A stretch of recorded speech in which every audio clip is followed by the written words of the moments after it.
Yapo matukio mengi sana ya kiuhalifu yaliyowahi kutokea ulimwenguni, lakini pia yapo matukio ya kiutekaji yaliyowahi kuitikisa dunia.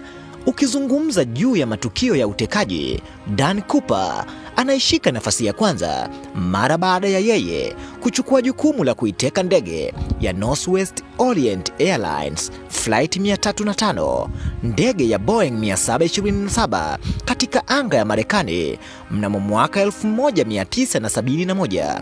Novemba ya tarehe 24, Dan Cooper aliiteka ndege iliyokuwa na watu 42, yani marubani wawili, wafanyakazi wa ndege wanne pamoja na abiria 35, na yeye akiwa abiria wa 36. Huenda kwa namna moja ama nyingine, Dan Cooper akawa ni mmoja kati ya wahalifu walioingia katika rekodi za dunia. Tokea mnamo mwaka 1971, wakati wa safari kutoka Portland hadi Seattle, Washington, Dan Cooper alianza maandalizi mapema, akapata passport kwa ajili ya kusafiria. Lakini vile vile aliweza kujipanga vilivyo juu ya mipango iliyopo juu ya yeye kuhitaji kuiteka ndege na kuondoka na kitita cha fedha takribani dola 200,000 za Kimarekani, ambazo kwa sasa kinaweza kikawa ni kiwango kikubwa sana cha pesa ukikifananisha na dola milioni 1.5 za Kimarekani, ambazo ni sawasawa na shilingi za Kitanzania bilioni 3 na milioni 900. Huenda kwa namna moja ama nyingine hiko kikawa ni kiwango kikubwa sana, tofauti na ilivyokuwa kawaida kwa miaka ya 1971.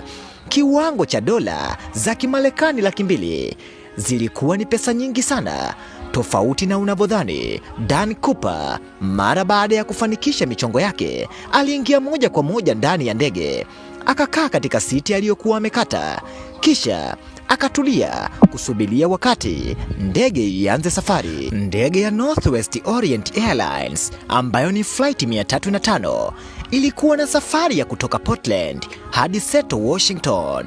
Ndipo Dan Cooper aliingia moja kwa moja katika mpango wake mara baada ya ndege kuiachia ardhi ya Portland kuelekea Seattle, Washington. Huenda kwa namna moja ama nyingine Dan Cooper alikuwa na akili nyingi sana. Kwanza kabisa alikuwa amekwisha kujifunga mabomu katika mwili wake, mabomu ambayo kwa namna moja ama nyingine hayakuweza kugundulika katika ukaguzi.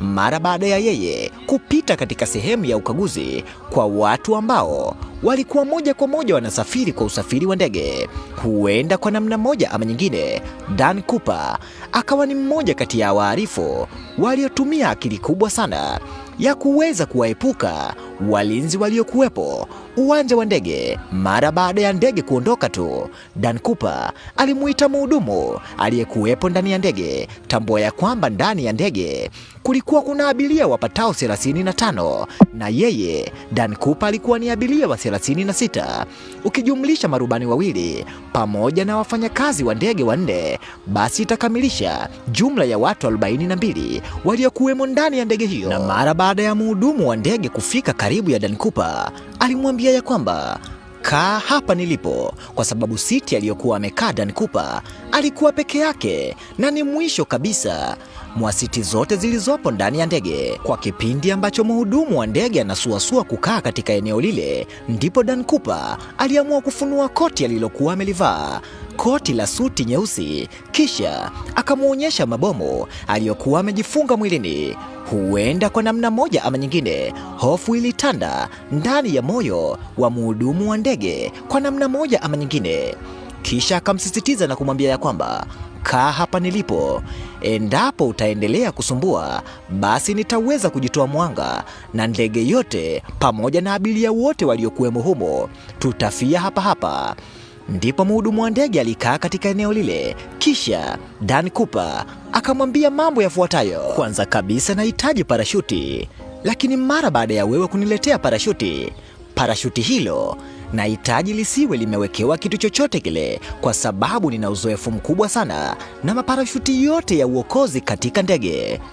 Lakini mara baada ya kumwambia hivyo, mhudumu wa ndege aliendelea na kusema ya kwamba nitahitaji kiwango cha fedha kisichopungua dola za Kimarekani 2,000 hapa ndani ya ndege, lakini vile vile nitahitaji uweze kwenda moja kwa moja mpaka kwa marubani na uwaambie ya kwamba nina bomu ambalo nimelivaa ndani ya mwili wangu, hivyo aweze kuitua ndege katika sehemu ambalo nitamwelekeza.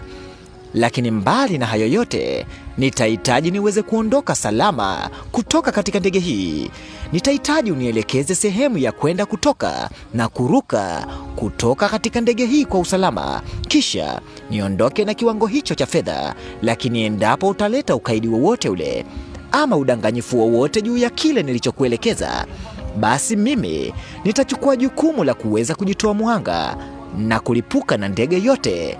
Huenda kwa namna moja ama nyingine, maelekezo ya Dan Cooper yalikuwa ni magumu sana kwa mfanyakazi wa ndege, lakini ilimlazimu kuweza kufanya vile alivyokuwa ameelekezwa kwa namna moja ama nyingine. Ndipo mfanyakazi wa ndege akaenda moja kwa moja mpaka kwa marubani na kuwaambia kile alichoambiwa na Dan Cooper. Mara baada ya marubani kupewa taarifa juu ya kile kinachoendelea ndani ya ndege, walilazimika kufanya mawasiliano na vyombo mbalimbali vya usalama wa ndege ili mradi waweze kuwafahamisha ya kwamba kwa sasa ndege ipo mikononi mwa mtekaji na kuna vitu kadha wa kadha ameviagiza aweze kuvipata ili ndege iweze kuwa salama pamoja na abiria waliokuwemo ndani yake.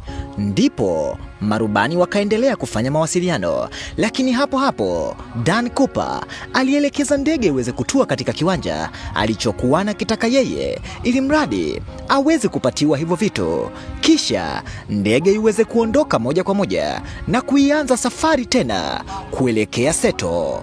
Huenda kwa namna moja ama nyingine, tukio hili likawa ni moja kati ya matukio ya kushangaza zaidi yaliyowahi kujitokeza ulimwenguni. Lakini je, unajua ni kitu gani kilichoendelea katika utekaji huu? Nikabidhi masikio yako. Hii ni Darubini Kali Media. Lakini ikiwa kama ni mara yako ya kwanza kufungua video zetu, basi jiunge nasi kwa kusubscribe katika chaneli yako pendwa ya Darubini Kali Media ili uweze kufurahia mikasa mbalimbali inayoendelea kujitokeza katika ulimwengu. Makubaliano kati ya Dan Cooper na marubani ni kwamba aweze kupatiwa takribani dola za Kimarekani 200,000 pamoja na parashuti mara baada ya kufika Seto. Ndege ilienda moja kwa moja na kutua katika uwanja wa Seto ambapo ilikuwa ndiyo safari yake. Huenda kwa namna moja ama nyingine, Dan Cooper aliweza kukabidhiwa kiasi hicho cha fedha pamoja na parashuti. Mara baada ya kukabidhiwa fedha, akaruhusu abiria waweze kushuka kutoka katika ndege hiyo. Ndipo alipowaamuru wafanyakazi wa ndege wawaambie marubani ya kwamba wajaze mafuta kisha waweze kuendelea na safari moja kwa moja mpaka Mexico City.